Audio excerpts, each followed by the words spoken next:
Why'd you start this podcast? And then this is where I freeze frame and say, as far as I can remember, I always wanted to be a podcaster.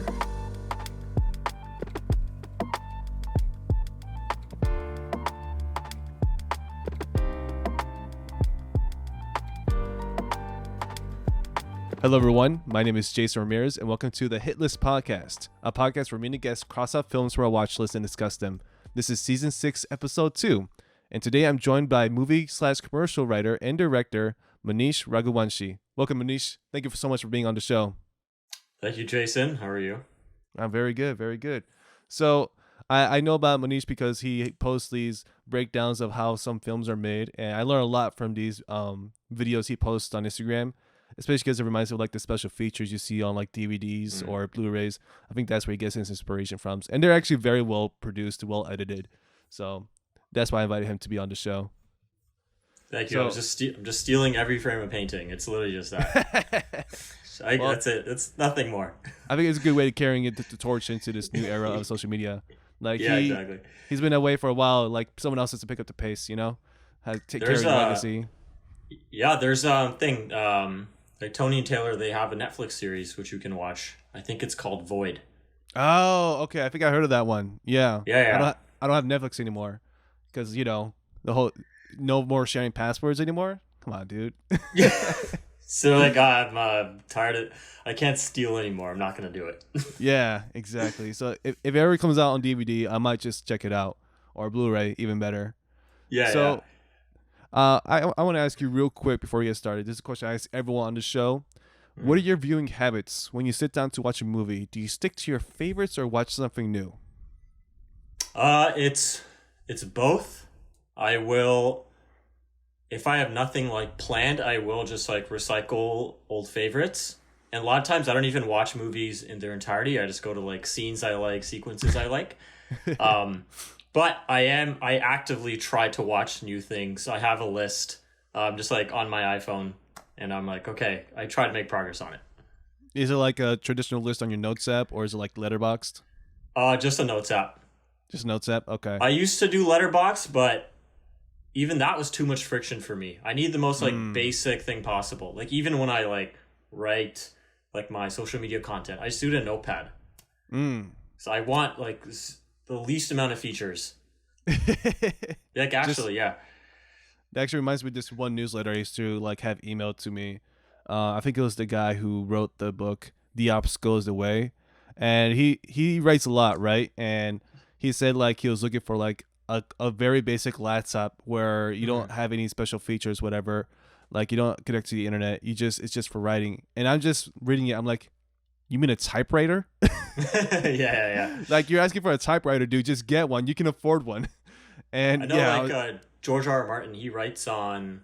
It's like this ancient program. I forgot what it's called. It's from like the 70s or 80s. Yeah, something like that. Like it's for that. And he's like, yeah, I don't want to upgrade. I'm good. Yeah, I think part of it is because like he doesn't want to get hacked, but it's also like very simple. Like if you have like thing that's exactly for what you need, why upgrade it? So like. Oh, you can also go to Twitter on this. Like you don't what? Yeah. All right, you can do all these things that'll stop you from writing. Exactly. So I totally get that. So my next question for you is: what's something about you that people would be surprised to know? Oh, that's a good question. I studied engineering. I really? Did not. Yeah, I my degree's in chemical engineering from the University of Waterloo. Oh my God. Canada. Yeah. So that's it was like the classic, brown kid, do math, science, all that crap. And I did it, but I never liked it. Oh so yeah. At a point it was like, are we allowed to swear, by the way? Yeah, you're good. Okay. Yeah, I was like, fuck it. I'm gonna do my own thing. Wow, that's such a I guess it wasn't like a turn. It's like filmmaking is something you always wanted to do, right? Not actually. I think university made me want to do it because this actually I could tie this into Goodfellas actually, because in university I was miserable like first year. I hated it, didn't want to be there. So like instead of coping through like alcohol or drugs. I just coped through watching a bunch of movies, and then yeah, that's what I would just stay in my room and just watch shit all day. It's how I Right. like watch like Sopranos, The Wire, like Freaks and Mm. Geeks, all those like IMDb top 250, all that stuff, like for the first time.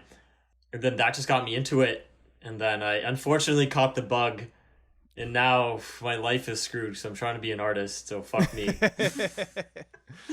Yeah, for me, it's like it's something I always wanted to do, but I was always kind of afraid of doing it, afraid of like admitting like, oh, I want to be an actor, I want to be a director, because Right, right. I didn't think it was like I didn't think people would take me seriously. Well, jokes on them, people never really took me seriously anyway. So, so They yeah, they won't take you seriously until you make something good. Then they'll just be like, okay, they're competent. exactly. So it's just a matter of like just keep doing it, and Yeah, exactly.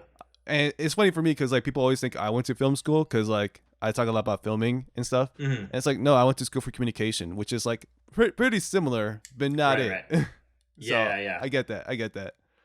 All right. I So like the self taught. It's like you. mhm. I like it because you'll learn like you will learn the same shit, but you'll also learn totally different things that they would, I presume, not teach you in film school. And like Mhm. you'll arrive at certain conclusions in your own way, which in theory should reinforce that learning even more. Yeah. Versus like, oh, I don't know, film school. Do they take tests? They probably take tests. They probably be like, hey, let me memorize this for a test and I'll forget about it. Yeah. For what I heard from film school, because I did consider it, but I ultimately chose not to, is that like Hmm. they only teach you how to make a film, but not much beyond that. And it's like I had the forethought to think like I kind of need to learn more than just making a movie. I kind of need to learn how to communicate with people because I kind of don't know how to do it. So that's how I switched majors to communication from Okay. political science at first. Hey, now you're a podcaster. Your job is just communication. Exactly, it helped. So Yeah, that's in the it. long run, it helped me. Yeah, yeah. All right, so let's get back to on topic for what we're actually talking about today. Yes, yes. Today we're going to be discussing Goodfellas. Goodfellas is a 1990 American biographical crime film directed by Martin Scorsese, written by Nicholas Pileggi and Scorsese, and produced by Irwin Winkler. It is a film adaptation of the 1985 nonfiction book Wise Guy by Pileggi, starring Robert De Niro, Ray Liotta, Joe Pesci, Lorraine Bracco, and Paul Sorvino. The film narrates the rise and fall of mob associate Henry Hill and his friends and family from 1955 to 1980. This film was on Munish's watch list. Munish, why was this film on your list? It's my favorite movie of all time. It's your favorite movie of all time? Yeah. Okay. It was supposed to be on your watch list that you haven't seen before. Okay. Yeah. Let's see. Of course it was. Yeah. It was on my watch list because I heard this Scorsese guy's all right. So let me watch his most famous movie. So I guess like since you already seen it before, what brought you to watching it in the first place? Was it because university, like you said? Yeah. Sat in school, and I think it was just on IMDb's top 250. So I was just moving down the list, Mm-hmm. and then it was like it's pretty high up there. So I just clicked on it, and I'm like, this is amazing. Like this is the greatest thing I've ever seen. All right, this Gotcha. is I want to make movies. Yeah, I saw this film a few years ago. I don't remember which date. It might have been 2016, might have been a little later than that. But I really liked it when it came out, and I didn't make the connection that it's the same director from The Wolf of Wall Street. And Oh, okay. rewatching it, I'm like, there's a lot of Wolf of Wall Street like influence here. It's like, did the director like get inspired by this? Oh, it's the same guy. It's the same guy. Yeah. Did you also Have get you that vibe? seen? Oh yeah. Like in broad strokes, yes. Like you have what, like narration. Mhm. Like the very. This is like my favorite thing about Goodfellas. Or one of them. It's essentially one long montage. And Mhm. I really like that style. It's also why I like Lady Bird a lot. To me, Lady Bird Mm. is just doing that storytelling, that style of storytelling. Yeah, there's a million things. I was gonna ask you, have you seen? It's a Scorsese short film called. It's like something Murray. It's not just you, Murray. Have you seen that? Mm. I don't think so. Okay, so that is in this style actually. Mm-hmm. In the Wolf of Wall Street Goodfellas style. I presume it's like the first time he was experimenting with it. And there's entire like moments that are from Wolf of Wall Street that are directly from that short film. They're identical. Mm. Okay. Yeah. Like, do you know like which one specifically? Yeah, what's an it'll take me too long to think about it. So Okay. I can't remember, but there is just direct shit. You'll be like, "Oh man, he's a hack. He's stealing from himself from like fucking 40 years ago." Yeah, I think all the greats kind of do that. Hans Zimmer did that with Gladiator and Harry Potter, like the soundtracks. If you listen to them back to back, he took directly from Gladiator for Harry Potter. But Was that's it beside the John point. Williams Harry Potter? Was it? Maybe I'm thinking of a different movie that he did. You might be right. Yeah, John Williams. Either way, or was it Pirates of the Caribbean? Did he do Pirates of the Caribbean? I don't think that was either of them. Okay. I could be wrong, but I don't think so. Either way, he's done it before. I know this for a fact. Right.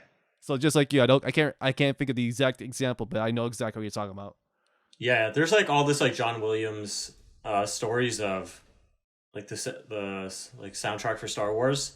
Mm-hmm. Like it's just copied from like all these like classical pieces that he loves, and then he just remix them and turn them into Star Wars. Yeah, so basically Star Wars itself as well. Yeah, exactly. Just like Star Wars itself. Yeah. All right, so I guess I want to ask you, who is your favorite character?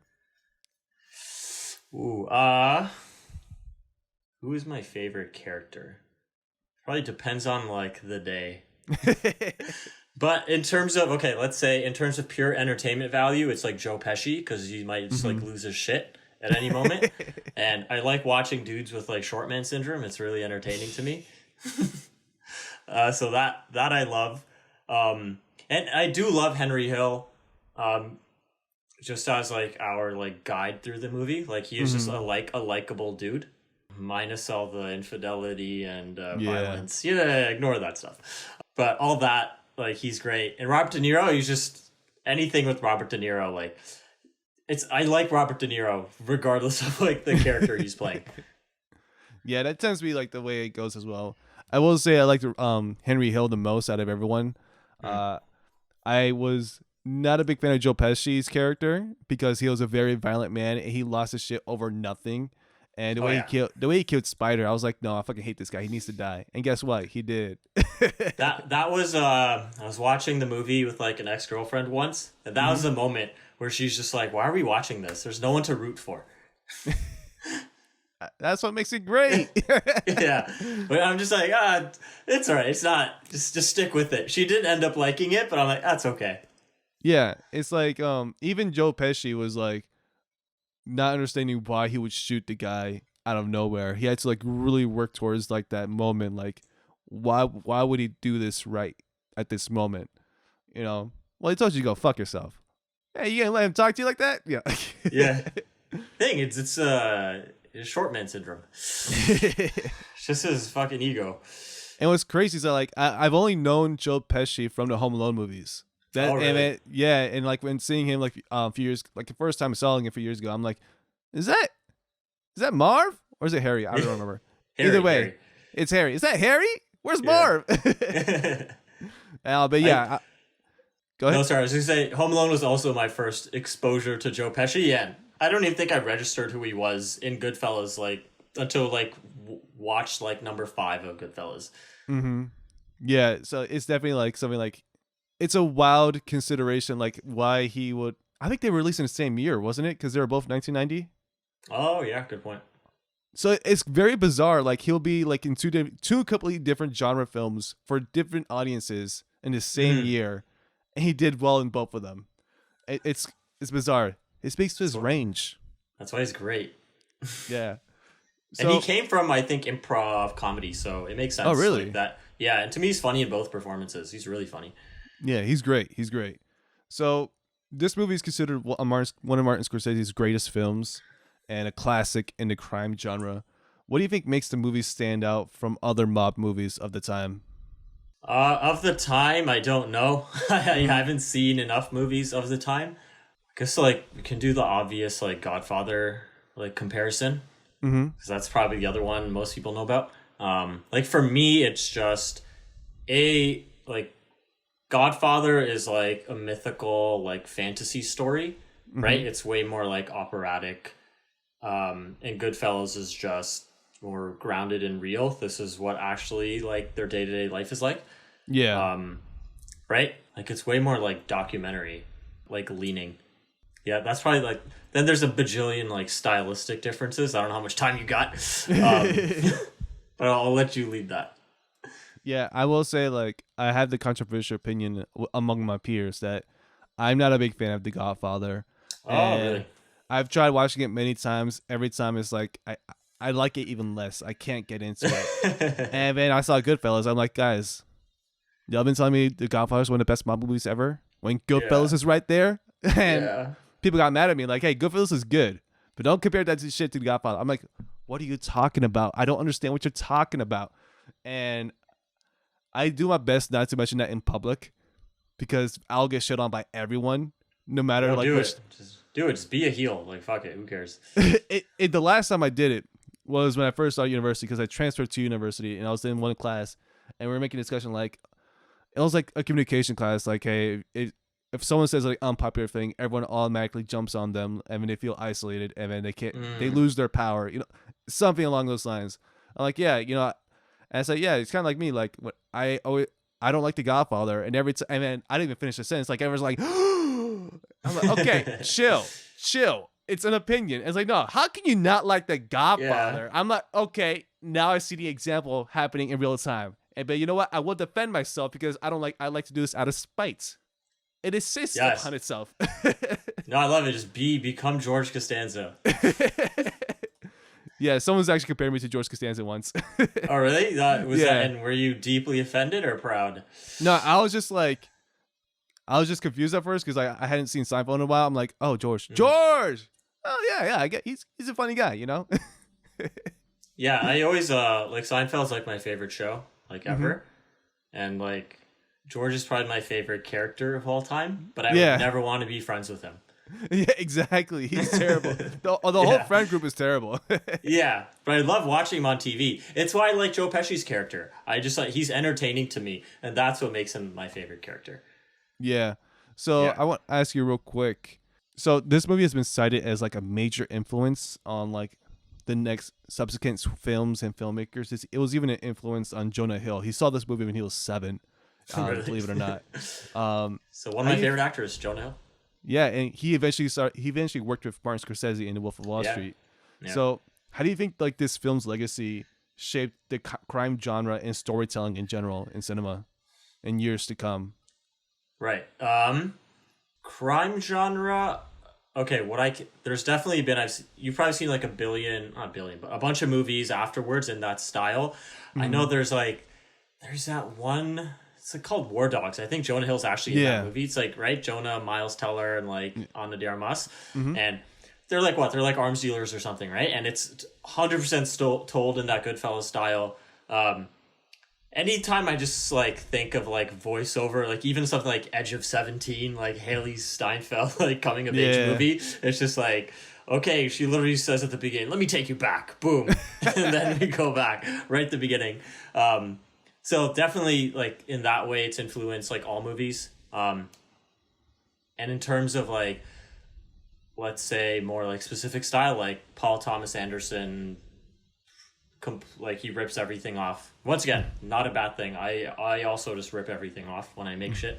So you can see it like in his work and a bunch of other people that I'm forgetting right now. But PTA is definitely the most, I think, like Was he the did famous one. he did Boogie Nights, right? Yes. So yeah, I'm thinking like that one tracking shot he did in Boogie Nights. He kind of like I guess drew inspiration from Goodfellas with the Copacabana scene where they're going for the back way to get to the club. Yeah. Just do very exuberant steady cam shots. Mm-hmm. Yeah, I like that. I'm gonna talk about that next. But for me, I guess I'm not sure where the needle scratch came from. Do you know what I'm talking about? Yep.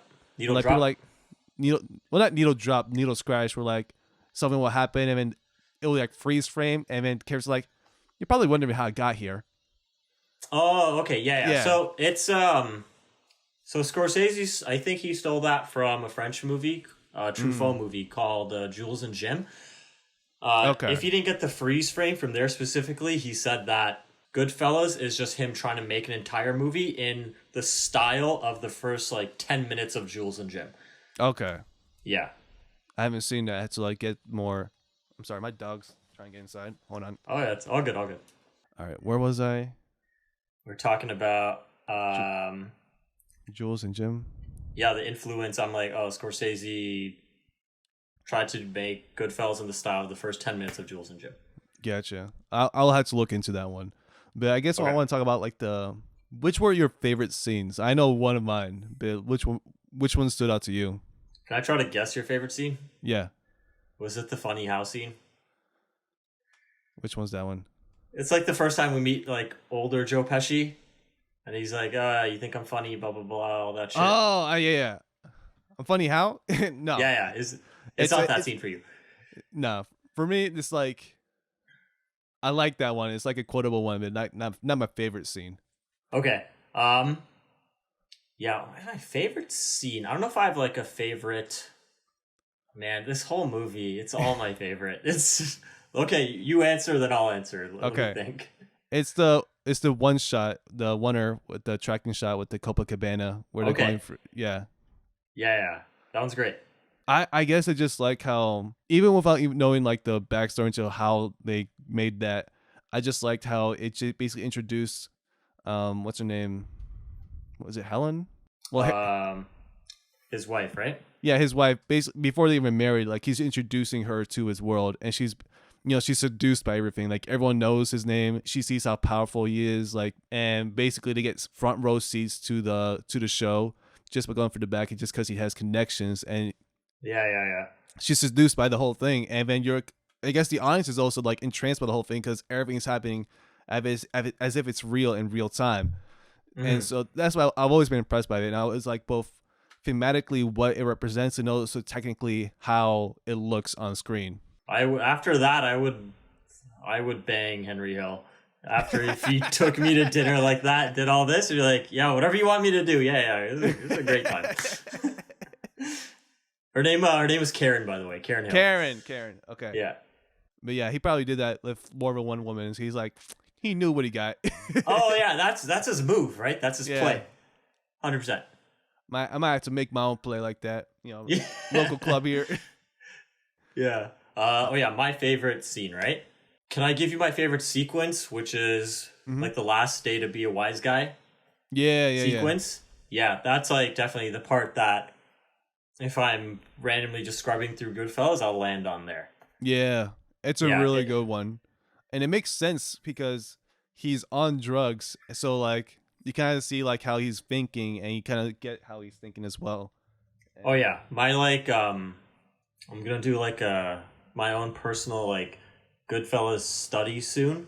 Not that I've already done it a bajillion trillion times just by consuming it so much. But I want to just like just listen to the movie.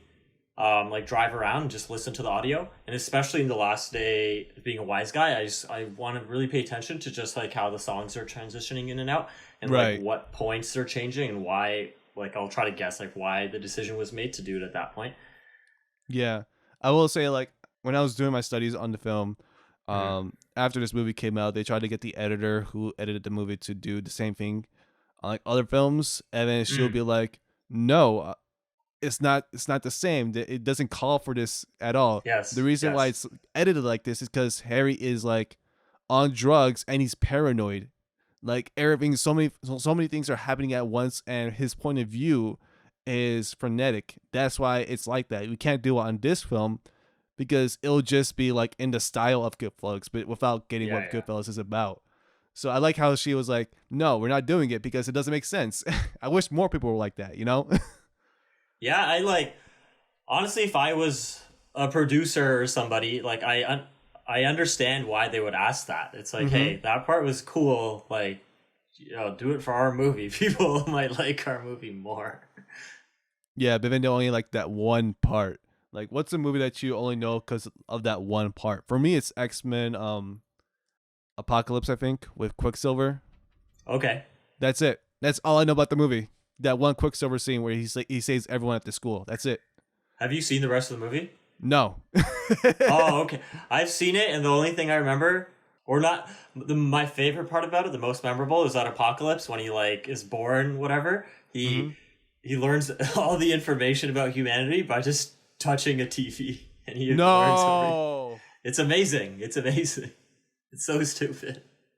Imagine if he came back during the 90s and touched a computer.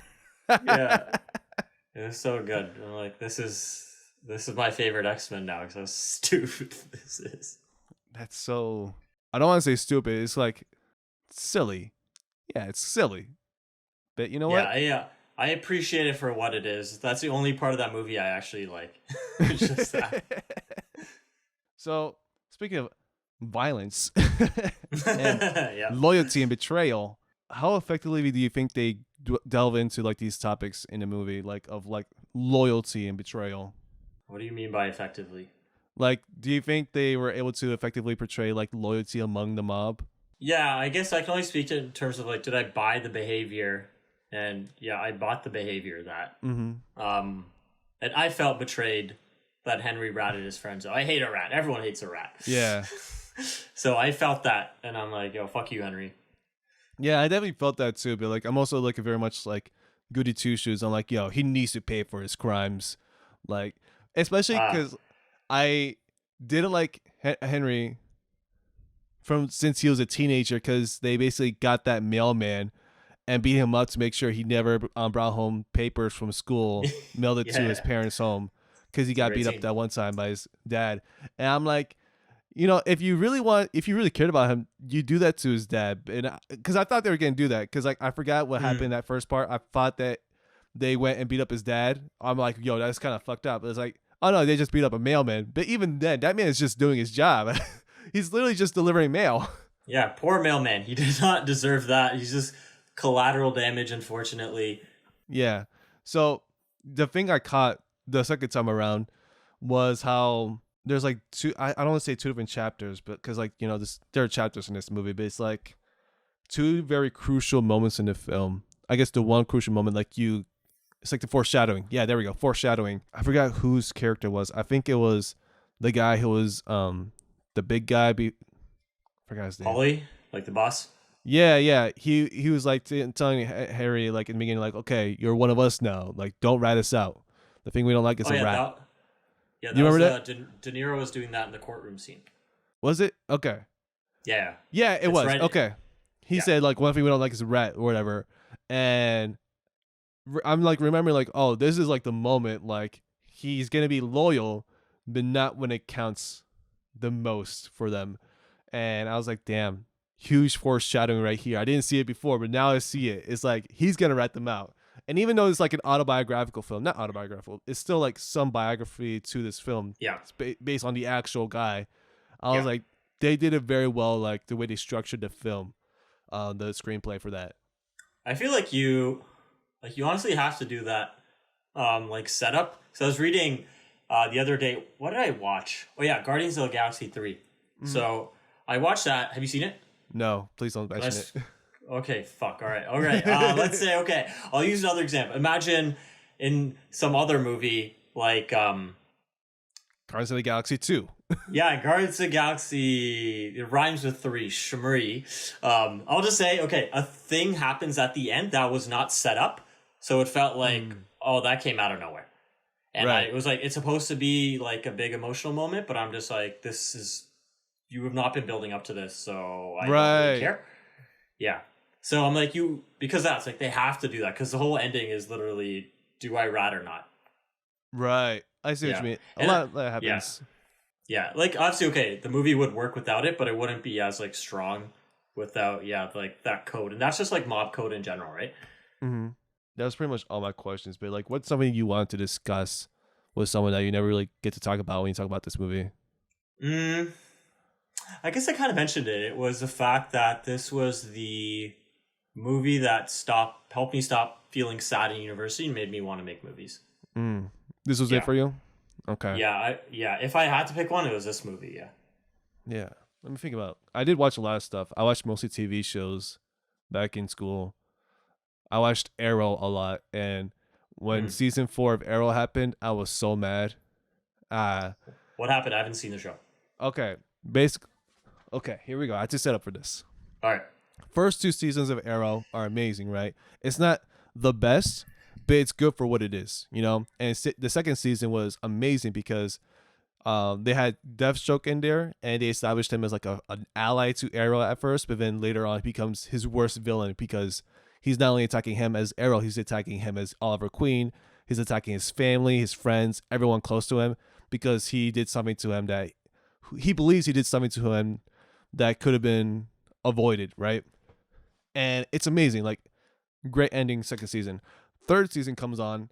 They're basically just taking like Batman villains and using them as Arrow villains. For example, they have Ra's al Ghul there, and not the greatest at all. And it's like very lackluster. It's compared to like the first two seasons, it sucks, right? And I saw this as it aired, right? So it's not like I was binging it on all 8 seasons. No, I was seeing this week by week on the CW, and season 4 comes around. I'm like, maybe they learned their lessons. Maybe they're some of their side characters aren't as insufferable anymore. And no, it was worse. It was so much worse. There's like 22 episodes this season. Eventually, there's gonna be a lot of filler. The whole thing was filler. There's like nothing for them to really establish here except for like building up the Flash, because at that point the Flash had just started.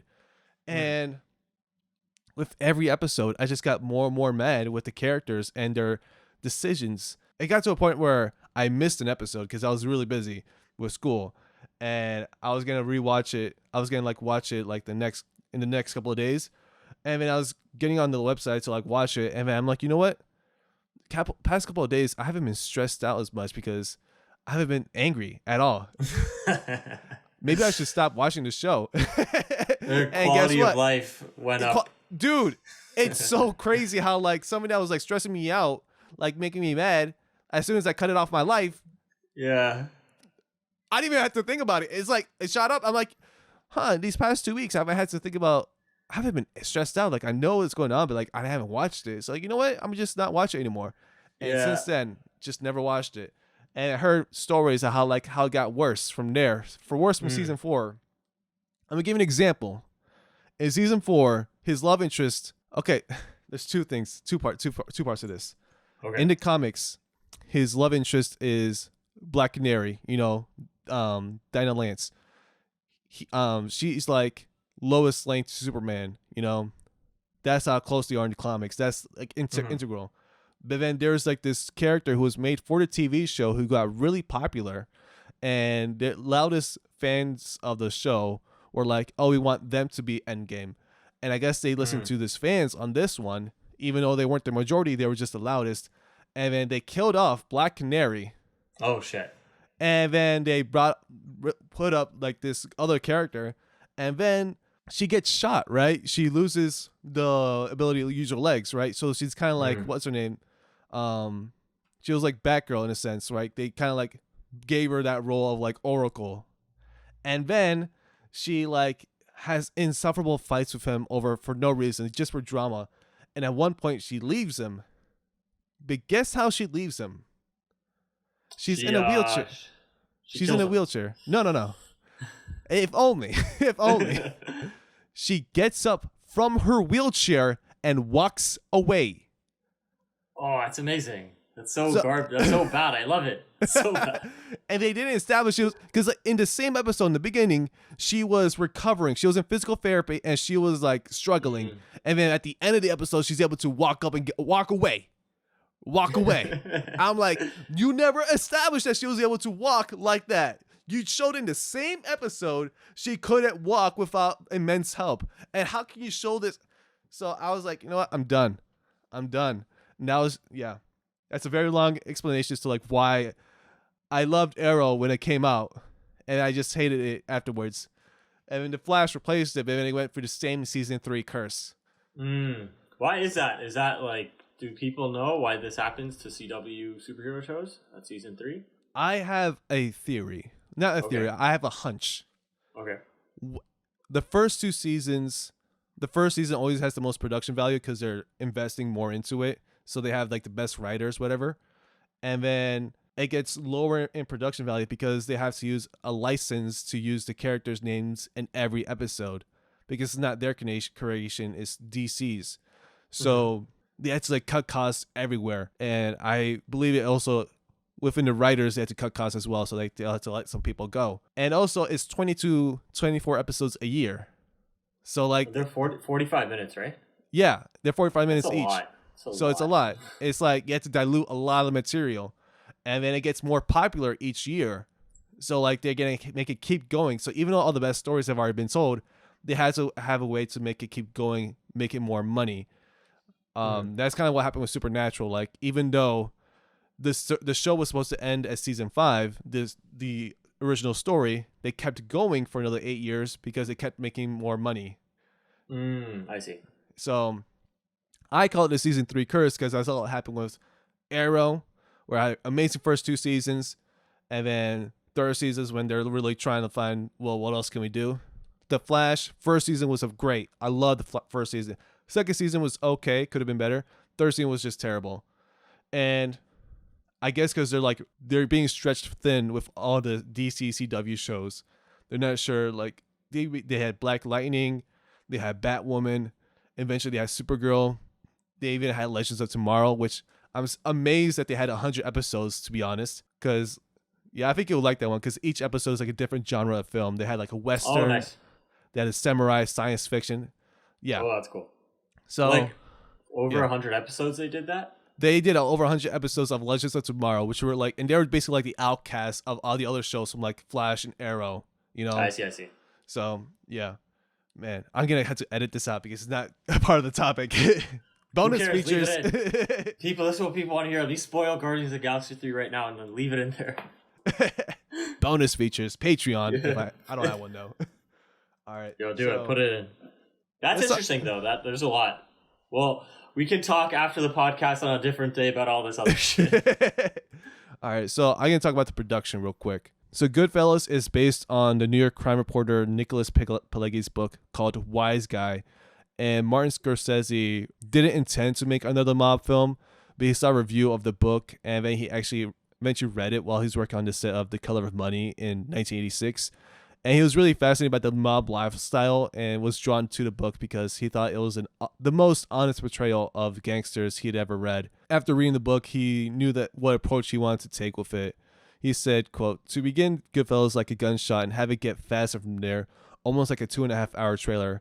I think it's the only way you can really sense the exhilaration of the lifestyle and to get a sense of why a lot of people are attracted to it," unquote. And according to Pileggi, Scorsese cold called him and he says, "Hey, it's Martin Scorsese, the filmmaker." And back then he wasn't like Martin Scorsese. He was just a regular filmmaker guy. Pileggi knew who he was. And he told Pileggi, "Hey, I've been waiting for this book my entire life." To which Pileggi replied, "I've been waiting for this phone call my entire life." I like the little interaction they had there. He's like, "Hey, it's me, Martin Scorsese. I'm a filmmaker." I don't believe that it actually went down like that, but I'll pray that it did. It was in the Blu-ray bonus feature in the commentary. No, because I've heard it, but I'm just like, I'm sure there's a bunch of banter, but they're like, yeah, let's make it sound cool. You said that, then I said that. You know what? It's going to go down as legend. He said, "Hey, exactly. Man, I've been waiting for this book my entire life. I've been waiting for this phone call my entire life." They're like, yeah, the PR team, marketing is going to love it. Say that.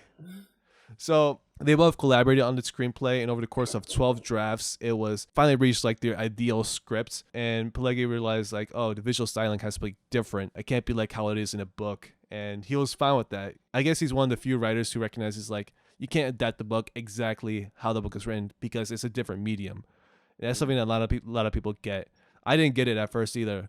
Like when you're adapting a book into a movie or a TV show, you have to take some things out in order to make sure it's the best for the medium it's going to be on. So they just chose sections of the book that they liked and put them together like building blocks. And the initial title for the film was Wise Guy, but he later changed it to the title of Goodfellas because there were 2 projects happening at the same time with Brian De Palma's Wise Guys and a TV show Wise Guy. Have you seen that TV show Wise Guy? I've never even heard of it. All right, so basically think like Gotham City before Batman arrives. Oh, that's an interesting premise. So it's just fucked. It's Baltimore. Basically. Yeah. It's like, if you ever seen Batman the animated series, you know how it's like gangsters, you know? Yeah. I mean, it's kind of like that, but it's not like 1940s. It's like the 1980s, you know? Right. And there's this guy who's like undercover, and he has to like build up this whole story, like how he was in jail. He has to like get close to like the mob boss to make sure he gets enough evidence to take him down. It's a pretty good show. I really liked it. Mm. I guess it's like one of the earliest examples of like cable network TV. I see. Yeah, from the 80s to the 90s. And I think it's Right. still on Tubi. I'm not sure if they had that in Oh, Canada, okay. but it should still be in Uh, Tubi.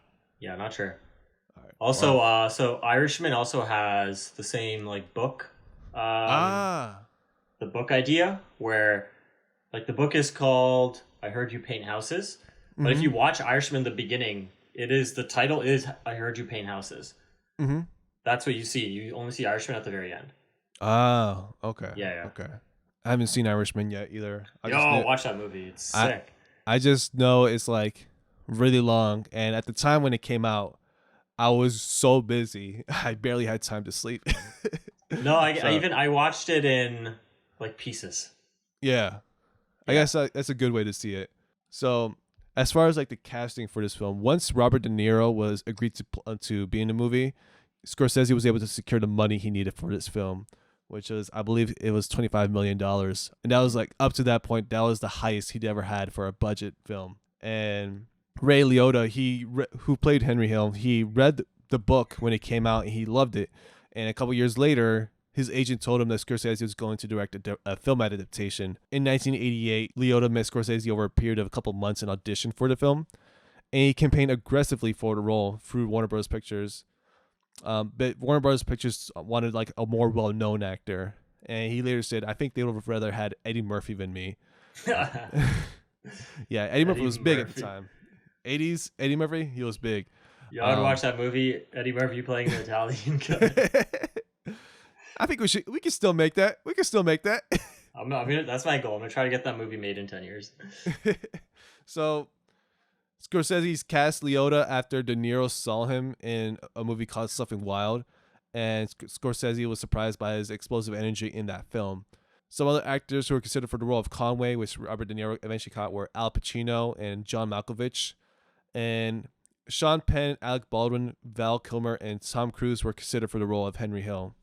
It would have been a very different movie if it was Tom Cruise in that role. Yeah, and like fucking Alec Baldwin. Alec Baldwin. That's like He safest choice. Like he looks like a gangster, I'd buy it, but he doesn't have. I guess I'm so used with Henry, like I equate him with just like youth. And like to me, Alec Baldwin doesn't have that sense of youth. He's just maturity. That's how I always like. He's always been like a 50-year-old man, you know, even when he was exactly. 20. Yeah, like out of the womb, his mother like cursed God for giving birth to this 50-year-old man fully developed. It was a nightmare. He looked like he was already worried about his 401k. So, to research for her role, Lorraine Bracco tried to get close to a mob wife, but was unable to because they exist in a very tight-knit community. She decided not to meet the real Karen because, as she said, she, quote, thought it would be better if the creation came from me. I used her life of her parents as an emotional guideline for that role, unquote. Yeah, it's kind of wild. Like, she felt like, hey, I should probably get close to the mob community, the mob wife community. Oh, I'm so glad she didn't. I'm so glad she wasn't able to, because that's like, you're getting too close to comfort. Too close for comfort. Oh, man. I think it'd be pretty cool if she did it. So She did very well. The craft. I admire the craft. Yeah, and the thing is, she mentioned, like, I haven't seen enough mob movies to think if this is true, but, like, there aren't a lot of mob movies, at least at that time, where women are part of the operation. Right. Yeah. They're usually the roles of, like, the side hoes, you know, quote unquote. Yes, quote unquote side hoe, quote unquote. Like, but she was pretty, like, her character, she was pretty involved in the film, so she's like one of the few women, like, if you think mob movies, one of the women you think of, it will probably be her. Yeah, like she's like I would argue she's like a co-lead. Like she also has voiceover. She's for half sure. the voiceover as her. Yeah, for sure, and she did great. And yeah. Another actor, Paul Sorvino, he had no problem finding the voice and walk of his character, but he found it challenging finding what he called the kernel of coldness and absolute hardness that is antithetical to my nature, except when my family is threatened. This man is Vin Diesel. Oh God. And, you know, this is something this is crazy. I learned this. Former EDNY prosecutor Edward A. McDonald appeared in the film as himself, recreating the conversation he had with Henry and Karen Hill about joining the witness protection program. So McDonald was friends with Pileggi, who was cast on a whim. Like while they're on a location scout, they were taking pictures of his office, and McDonald casually remarked that he would be happy to play himself if needed. And Pileggi called him like an hour later, asking if he was serious, and he said he was, so he was cast. And that scene, according to him, was unscripted, with him improvising the line referring to Karen as a babe in the woods. Oh, nice. That was like, yeah, when like his performance was like so good. And I'm like, he's like doing nothing. It's so good that he's doing nothing. And I found out to see actual guy, it's like, oh yeah. It was this actual conversation, like, dude, yeah, you're gonna die. Yeah, it was great. It was like just like so matter of fact, no bullshit. Like, here's the facts. Like, let's go. Yeah. Sometimes you need like a no bullshit guy to tell you, like, hey, yeah, get your shit together, guys. So the film was shot on location in Queens, New York State, New Jersey, and parts of Long Island during the spring and summer of 1989, again with the budget of $25 million. And Martin Scorsese stated, quote, I wanted lots of movement and I wanted it to be throughout the whole picture, and I wanted the style to kind of break down by the end so that by Henry's last day as a wise guy, it's as if the whole picture will be out of control. Give the impression that he's just going to spin off the edge and fly out. I think he did a really good job of doing that. Yeah, mission accomplished, Mr. Scorsese. Yeah, he really wanted to overwhelm the audience with like so much information and images, with a lot of freeze frames. It's still all coherent though. It's never confusing. Yeah, according to Joe Pesci, there was improvisation, ad-libbing. They came out of rehearsals wherein Scorsese let the actors do whatever they wanted, and he would make transcripts of these sessions, and they took the lines that the actors came up with that he liked best and then put them into the revised script that worked during the principal photography. For example, the scene where Tommy tells a story and Henry's responding to him like funny how? Do I amuse you? It's actually based on an actual event where Pesci experienced. He was working as a waiter, and when he thought he was making a compliment to a mobster by saying he was funny, the comment was not taken well. Yeah, funny how? Like, do I amuse you? I want to just do it. Go off. I'm gonna riff a Joe Pesci impersonation right now. So it was worked on in rehearsals where he and Leota improvised, and Scorsese recorded 4 to 5 takes, rewrote the dialogue, and inserted it into the script. And you know that dinner scene with Tommy's mother? It was largely improvised. Because it's Marty's mom. Yeah, she's. I like that she was involved in the film. Yeah, she's I think she's in every movie in like some way, and his dad as well before he passed. I like that. Keeps his family featured, you know. Yeah, it's cute. Well, have you seen Italian American? No, I don't think. So it's like a documentary he did. And it's just he's just interviewing his parents, like, and just like hanging out with them at home. Oh, okay. I think I've heard of that one. Yeah, and you can totally see how like how comfortable his mom is in front of a camera, just how great of like a performer she is. She's not even performing. She's just like she's just naturally just like a very entertaining person. That's good. She did a good job of like everything. Yeah, so, she killed it. I want to talk about the long tracking shot. So it came about because there was a practical problem. They couldn't get permission to go through the front, so they had to shoot for the back. Because like going through the front, that was like the short way, but they had to go around the back, which is the longer way. So he decided to film the sequence in one unbroken shot in order to symbolize Henry's entire life ahead of him, commenting, quote, "It's his seduction of Karen, and it's also the lifestyle seducing him." And I was surprised it only took them 8 times to shoot it. They only shot it 8 times. Yeah, it's like holy shit, you have a good Steadicam operator. Yeah, and the fact that like the few times that they messed up was because the guy at the end forgot his line. Do you remember the scene where it's like towards the end? It's like literally like the last couple minutes of this show, of the movie, where there's like a shot of Joe Pesci shooting a gun at the camera. Yeah. Right. It's like a direct callback to the Great Train Robbery, where like the cowboy is like, or robber, he's shooting right at the screen. And I was confused about that at first because I'm like, this is kind of out of nowhere. Like, what is this supposed to represent? And then I was like, oh, because Henry, he's looking at us, and he's in witness protection. He's kind of always going to be looking behind his back because he did rat everyone else out, like literally everyone. He's always going to have to look out for himself. And in an interview with the movie critic Mark Cousins, Scorsese explained the reason for his Pesci shooting at the camera at the end, it's like it is a reference to the Great Train Robbery. That's how they ends the film, and basically the plot of this picture is similar to the Train Robbery. Great Train Robbery. It hasn't changed 90 years later. It's the same story. The gunshots will always be there. He's always going to look behind his back. He's got to have his eyes behind his back because they're going to get him someday. It's the only two outcomes of mob life. You go to jail or you die. Yeah. Those who live by the sword die by the sword. Yeah, exactly, yeah. And that's something that I really want to mention right now because I totally forgot about this. I really want to mention how throughout the whole movie, he's narrating. And the only time where he talks to the screen is at the end when he's in the courtroom. He's in the witness stand and he gets up and just starts talking to us directly. Mm. I'm like, whoa, what is this going on right here? Because whole time it's just like narration. You think it's just like callback. And then right there, he just breaks the fourth wall and addresses us directly. What do you think was behind that decision? He's doing some French shit. You think so? Is that what they did in the New Wave? I don't know, probably.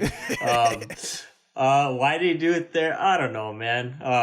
To give it like a button, maybe like give the voiceover a button, like I guess a like stylistic button. That's all I can think of. Or just be like, okay, let's just like, I don't know, let's just get as direct as possible. Like, I don't need to like, we don't need to be as removed as a voiceover now. I don't know.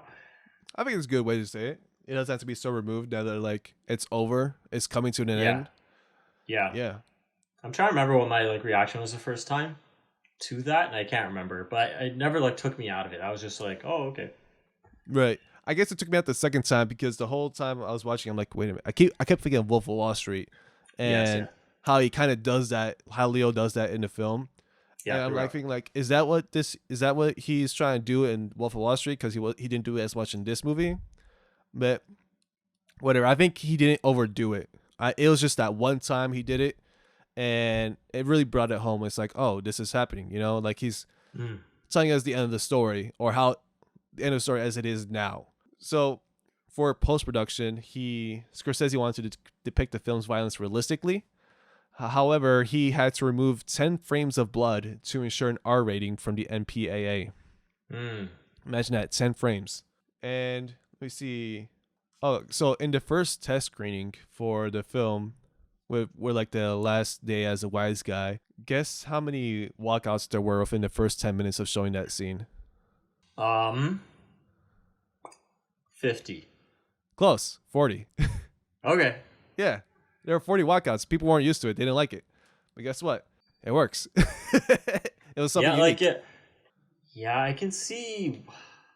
I don't know if I can. I think like for us, like at like our like age and demo, like we've just grown up with that style, so it was never weird. But yeah, sure, like people at that time, like an American Hollywood audience who aren't watching 60s French New Wave movies are like, yo, what's going on? Yeah, definitely. Like we're definitely like in a postmodern world. Like we grew up watching this. Like by the time we were born, there had already been like at least a century of films from all around the world that we've eventually got to see. So for them in the 90s, even though it was like, you know, I guess it just wasn't in the zeitgeist to watch French New Wave. It was just more like an academic thing that like mostly filmmakers were into. Like, you know, George, forgot his name. George Carlin, not George Carlin. Not George Carlin. George Lucas. Oh my God, how did I forget his name? People like George Lucas, you know, that one of their favorite scenes to test audiences was funny like a clown. Do I amuse you? It's a memorable scene. It's also like, it makes sense. It's also like a suspense scene with like a lot of tension. They're like, oh, this is a scene we've seen in a different type of movie. Okay, finally. Mm-hmm. Yeah. So I guess you already saw the show, but this film inspired The Sopranos. And there were actors from this film who were in The Sopranos. I haven't seen all of it. I've only seen the first 5 episodes of The Sopranos. And then my HBO Max subscription went up. And I was like, ooh, it's okay. So you've seen The Sopranos all the way throughout, right? Yeah, it's so good. Yeah. Do you think this was like, do you see inspirations from Goodfellas in Sopranos? Yeah, I'm trying to think what ways. Just like the actors, Mm-hmm. It's like For Paulie. sure. You probably know Paulie, right? Yeah. Yeah, so he's in Goodfellas. He's like one of my favorite characters in Sopranos. Probably just like the honest portrayal of the mob. Yeah. Because I don't know if that happened before Goodfellas. I'll take Scorsese's word, and it didn't, because he's like, this is the most honest book I've ever read about this. Yeah, it's probably like those two, I'd say. Yeah, it's definitely not in the sense of like the style, the editing style. It's much more No. it's like drama series. It's HBO. I guess Yeah. like one of the Sopranos is things. also funny. Sopranos is a comedy to me. Really? Like, and a drama. It's a dramedy. Even the writers, I think they were, for the first 3 seasons, they kept going back and forth. They didn't know if they were writing a drama or comedy. Really? Okay. Yeah. Yeah. I find it very funny. I find it so funny. I guess it was those like honest in a way of like once the guys get old, like how will they act? Like they have responsibilities, they have like a family, like actual families to take care of. And then what's his name? I forgot his name. The main character. He's actually going to Tony. He's going to therapy, you know? He's got a lot to deal with. He's got issues. That was the pitch to HBO. It was, what if a gangster entered therapy and not analyze that? Not the Robert De Niro comedy. Let's do it like seriously. Yeah. It's range. I got to watch it, man. I really liked the first few episodes I saw. So I had to rewatch You should. it. There's one episode that's like one of my favorite episodes of just television. It's in season 1. It's called College, and it's I saw that one. You saw it, right? Where Tony Yeah. has to take his daughter to like the open houses for like college and school and stuff. Yeah, it's so good. Are you in the mob? Who told you? What are you talking about? It's like when Mark Wahlberg was in The Happening. What? No. I need to watch The Happening. I haven't seen it. Oh, dude, I haven't seen it either. I only saw clips of it. It's like so ridiculous how bad it is. Like I'm a pretty big like Shamalama Ding Dong fan. So. Did you see Old? Yeah, I didn't like it. I haven't seen it. I like the idea of it. But that's why I saw it. I'm like, oh, I love this premise. It's funny. I say I love his movies. I like 3 of his movies: Shining, Unbreakable, and Split. And also like Signs. Signs is good. So I like 4 of his movies. He's like Sixth Sense. Yeah. Oh, the movie's great. Okay. You should read like the first page of that screenplay. It's one of the best first pages I've read in a script. The Sixth Sense? Yeah. Like he communicates like the exact like tone and just atmosphere of the movie like on the page. Yeah, I would argue that the first page of the script is scarier than like the first minute of the movie. Really? Yeah. Okay. I will have to look into that. I'm learning a lot from this episode. Good. That's why you're on here. If I'm learning something, the audience is learning something too. Let's hope. So that concludes our conversation today. Thank you so much, Munish, for being here. I really appreciate you coming here talking about Goodfellas. So let me ask you real quick, even though you've already seen this movie, was Goodfellas a hit or a miss for you? Yeah, it was a hit. Big hit. Biggest hit of my life. Saved my life. I was in depression. I was sad. Saved my life. Goodfellas. Thank you, Scorsese and everyone who worked on it. Yeah, it's always unique to hearing like what different pieces of media helps people at their lowest point. Yeah. I heard this one guy on Reddit. For him, it was Assassin's Creed Black Flag. I was like, oh, you know what? Yeah, props, man. Props. That's a great game. Mm-hmm. So where can we find you on social media? You can find me at, so on TikTok, it's money_rags, MUNY_RAGS, and Instagram, just moneyrags, MUNYRAGS. Yeah, you guys should watch his stuff. If you like this podcast, I think you'll like his Instagram stuff a lot more. But just remember, just come back here. Remember what got you there. So that's it for today, folks. You've been listening to the Hit List Podcast. This was Season 6, Episode 2. My name is Jason, and until next time, cross off a new film from your list.